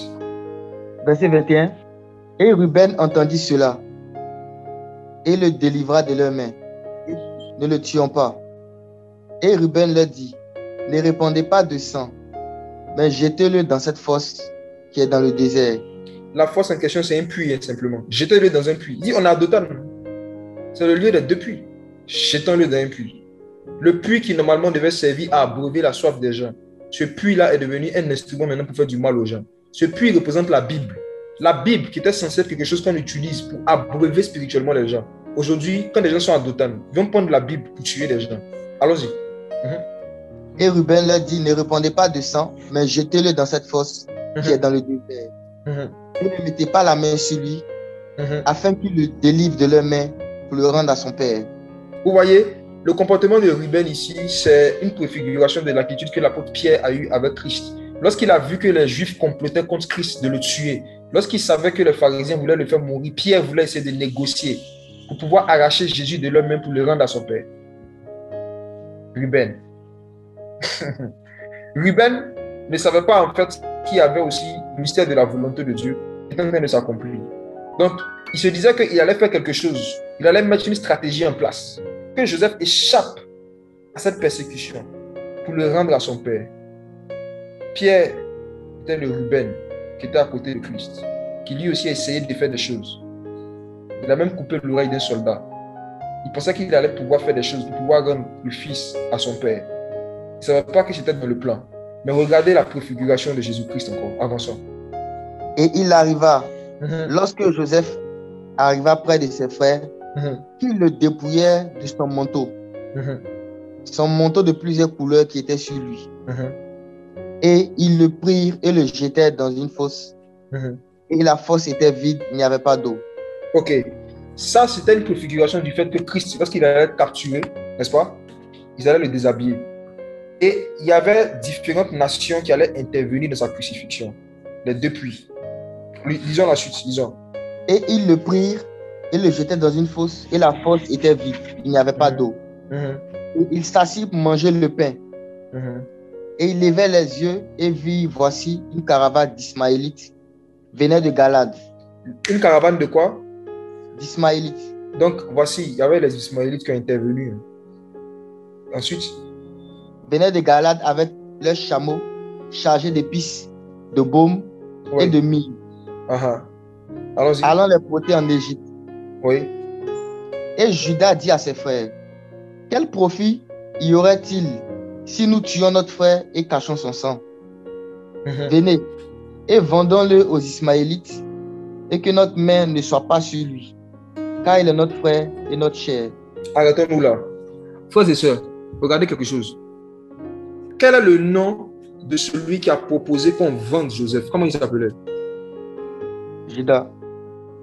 Quel est le nom de celui qui a proposé qu'on vende Jésus-Christ? Judas. Il s'appelait aussi Judas.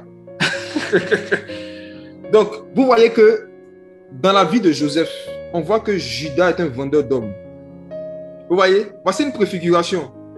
En fait, non, le Saint-Esprit est allé jusqu'à même à prophétiser le nom de la personne qui allait vendre le Messie.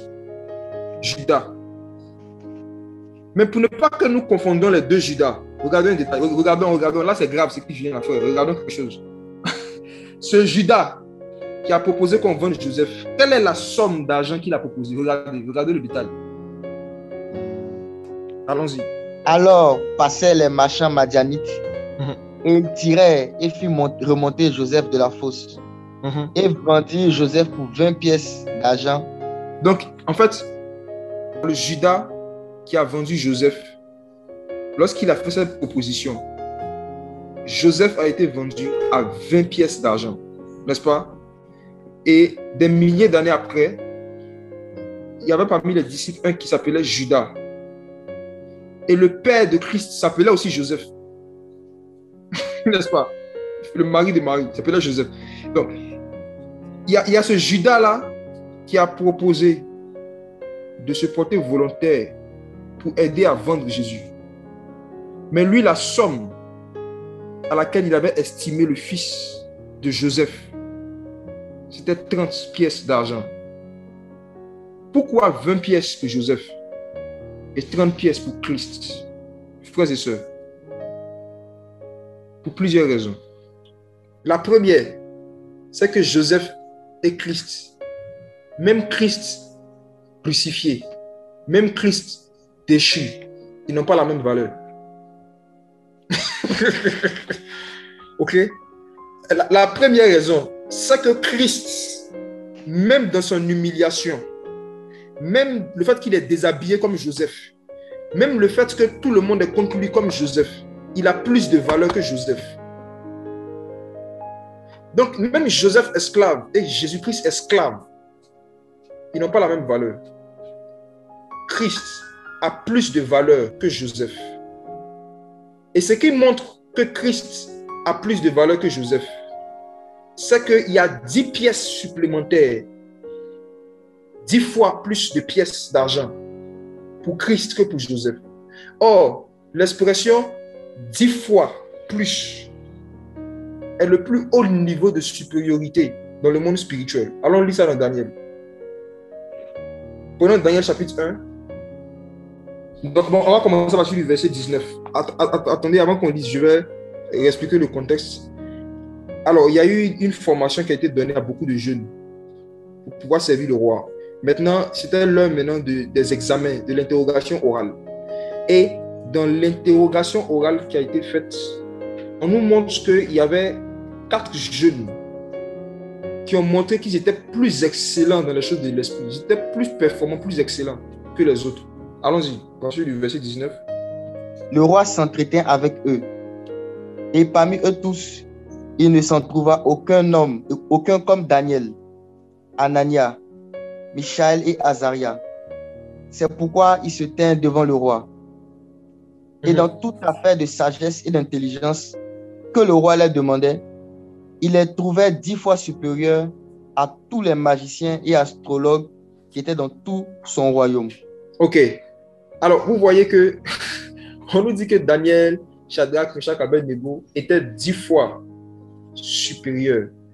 Donc, la supériorité dans le monde spirituel, le plus haut niveau, c'est 10. Il dépassait de 10 les autres. C'est pour cela que Christ, le Messie, lorsqu'on regarde la somme à laquelle il a été vendu et qu'on regarde la somme à laquelle ils ont vendu Joseph, il y a 10 pour montrer la supériorité en fait du Messie en fait sur Joseph. Joseph était qu'une image, il était qu'une ombre, donc il ne peut pas avoir la même somme que l'image même.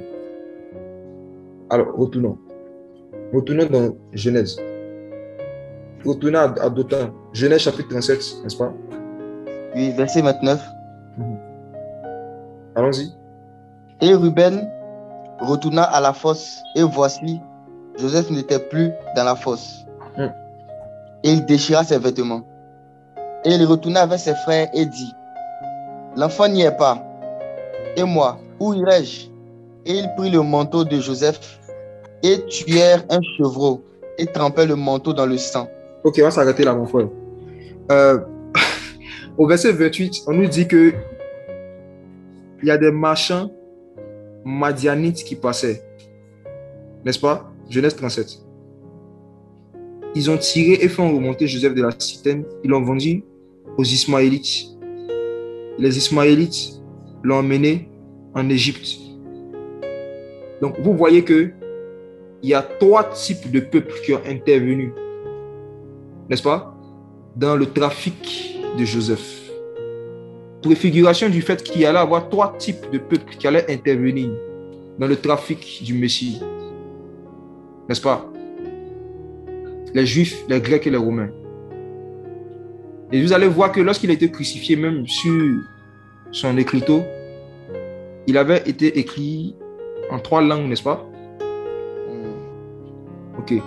Donc, au départ, les enfants de Jacob ne voulaient pas vendre leur frère aux Égyptiens. Ils voulaient le vendre aux Ismaélites. Mais il ne peut pas s'imaginer la tournure que les choses allaient prendre. De cette même manière, Judas, en fait, au départ, lorsqu'il était en train de vendre Jésus, il ne peut pas s'imaginer la tournure que les événements allaient prendre. Et après, ça l'a dépassé. La Bible dit qu'il est venu se repentir. Il a même jeté l'argent. Mais bon, je ne vais pas m'attarder dessus. Je vais parler en fait de ce qu'ils ont fait de la tunique de Joseph au verset 31. Préfiguration de Jésus-Christ. Ils prirent la tunique de Joseph. Ayant tué un bouc d'entre les chèvres, ils plongèrent la tunique dans le sang. Puis, ils envoyaient et firent porter à leur père la tunique de plusieurs couleurs en lui disant, « Voici ce que nous avons trouvé. Reconnais maintenant si c'est la tunique de ton fils ou non. » De la même manière que les frères de Joseph, après s'être débarrassés de lui, ils ont pris sa tunique et ils l'ont trempée dans le sang. Le sang dans lequel ils l'ont trempé, ce n'était pas le sang de Joseph, c'était le sang des animaux. De cette même manière, Christ, en tant que celui qui devait venir faire la propitiation pour nos péchés, lorsqu'il a été vendu, lorsqu'il a été trahi, il y a du sang qu'il a porté sur lui, le sang des pécheurs. Le sang, c'est l'image en fait du péché, les conséquences du péché. Et ce n'est pas à cause de son propre péché en fait qu'il a été crucifié, c'est à cause de nos péchés. De la même manière que ce n'est pas le sang de Joseph dans lequel on a trempé le vêtement, ce n'est pas aussi en fait dans les péchés de Jésus dans lequel on a sali son nom. Ils ont trempé son vêtement de plusieurs couleurs dans le but de le souiller, dans le but de le salir. C'est le sang des boucs qui a sali le vêtement de Joseph. C'est nos péchés qui ont souillé le nom du Seigneur Jésus. Et jusqu'à aujourd'hui, c'est lorsque nous nous méconduisons, nous péchons en fait, nous nous comportons mal, que le nom du Seigneur est souillé parmi les païens. C'est le sang du bouc qui souille la tunique de Joseph. C'est le péché des hommes, des chrétiens en particulier, qui souille le nom du Seigneur. Voici pourquoi le Seigneur dit à nous qui sommes ses disciples, quand vous priez, dites, notre Père, que ton nom soit sanctifié. Il dit, quand vous priez, dites, notre Père, que ton nom soit sanctifié. En deux termes, quand vous priez, dites au Père de vous donner la force de ne pas tremper sa tunique dans le sang du bouc. Quand vous priez, dites au Père de vous donner la force de ne pas poser des actes, de ne pas faire des choses qui vont donner une mauvaise image, une fausse image de lui aux païens. Parce que le motif pour lequel les frères de Joseph ont trempé sa tunique dans le sang du bouc, c'était pour donner une fausse image de Joseph à Jacob. C'était pour donner une fausse image de Joseph à Jacob. De cette même manière, à chaque fois que le diable nous pousse à pécher, nous pousse à nous méconduire, nous pousse à agir ou à réagir comme des païens, devant les païens, c'est pour donner une fausse image de Jésus aux païens qui nous regardent. Et toute attitude, toute parole que nous allons avoir en public, le diable va dire à quelqu'un, regarde, leur Dieu, leur Jésus, ils sont chrétiens, là. Il dit qu'ils sont des chrétiens là. Regarde comment les Jésus là, ils parlent. Regarde comment les Jésus se comportent. Est-ce que toi aussi, tu n'as pas participé à tremper la tunique de Joseph dans le sang du bouc? Est-ce que toi aussi, tu n'as pas participé à poser des actes qui ont souillé le nom du Seigneur devant les païens, qui ont donné une mauvaise image, un mauvais témoignage de Christ devant les païens? Quand vous priez, dites notre Père, que ton nom soit sanctifié. Je vais terminer avec le chapitre 37. Alors, on va regarder encore la suite. Lisons le verset 33 à 36. Verset 33 à 36. Et il le reconnut et dit, c'est le manteau de mon fils. Une mauvaise bête l'a dévoré. Joseph a sans aucun doute été mis en pièces. Et Jacob déchira ses vêtements et mit un sac sur ses reins et mena deuil sur son fils pendant beaucoup de jours. Et tous ses fils et toutes ses filles se levèrent pour le consoler. Mais il refusa d'être consolé et il dit, car je descendrai dans la tombe vers mon fils, menant deuil. Ainsi, son père le pleura. Alors, je vais terminer pour dire simplement que la fin de cette histoire, on peut y voir aussi une préfiguration de Christ. Dans la mesure où le premier qui a pleuré la mort du Fils, c'est le Père. Et de cette même manière, lorsque le Fils de Dieu, Jésus, était crucifié, le premier qui a pleuré sa mort, qui était touché par sa mort, c'est le Père. C'est le Père. J'aimerais vous dire, frères et sœurs, le message de la crucifixion, de la mort de Jésus-Christ pour le salut des hommes touche beaucoup le cœur du Père. Ça touche Dieu, jusqu'à aujourd'hui. On peut prêcher sur beaucoup de sujets, et pour chaque sujet qu'on prêche, il y a des manifestations de l'onction du Seigneur qui accompagnent, il y a des manifestations du Saint-Esprit.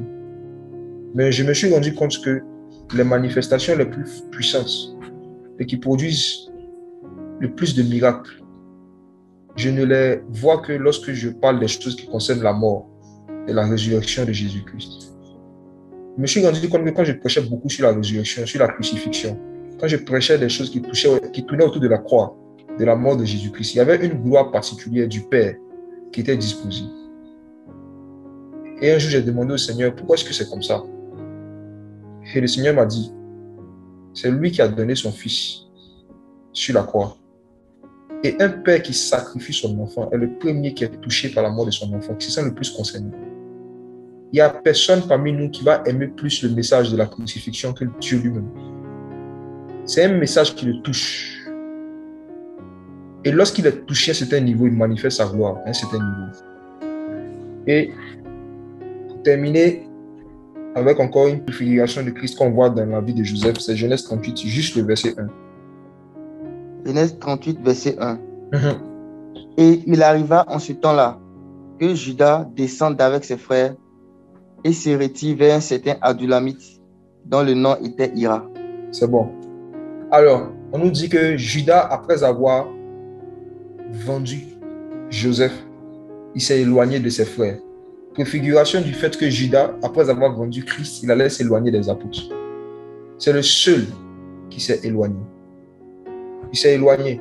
Et quand il s'est éloigné, malheureusement pour lui, il ne s'est pas éloigné de ses frères pour aller vers le Seigneur. Genèse 38, verset 1, Judas s'est éloigné de ses frères pour aller vers un homme d'Adulam nommé Hira. Mon frère, que signifie Hira en hébreu? Hira signifie une race noble. Voilà. Vous savez, cette race noble, c'est quelle race? C'est la race des démons. La race noble. C'est un groupe de personnes qui a une apparence de beauté et de noblesse. Mais regardez après, je vous laisse avec Genèse 38, méditez dessus, vous allez voir ce qui est arrivé à Judas. Il allait coucher avec des prostituées, la mort est rentrée dans sa famille. Ses enfants sont morts aussi de suite. Tombé dans un scandale. Pourquoi? Tout ça parce qu'il s'est éloigné de ses frères. Après avoir péché contre le Seigneur, il s'est éloigné de ses frères et il allait vers Hira, une race de nobles. Qui était cette race de nobles? Les grands prêtres, les sadducéens, les sacrificateurs. La Bible dit que Judas s'est éloigné des apôtres, il est retourné vers eux pour leur dire, j'ai vendu le sang d'un innocent. Et ils lui ont dit, nous on a déjà vendu, c'est fini.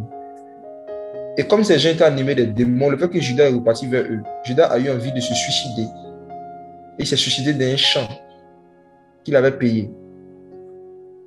J'aimerais vous dire que, contrairement à Judas, l'apôtre Pierre, quand lui avait péché, il ne s'est pas éloigné de ses frères. Il a régné Jésus 3 fois, mais il est resté avec les frères.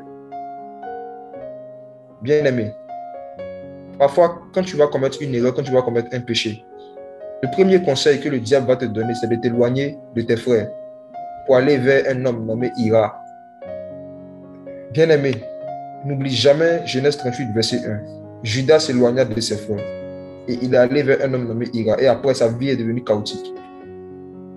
Tu t'es éloigné du Seigneur péchant, tu t'es éloigné de son esprit. Tu peux te repentir simplement. Et le sang de Jésus-Christ est appelé le sang de la réconciliation. Ce sang-là va te rapprocher du Père.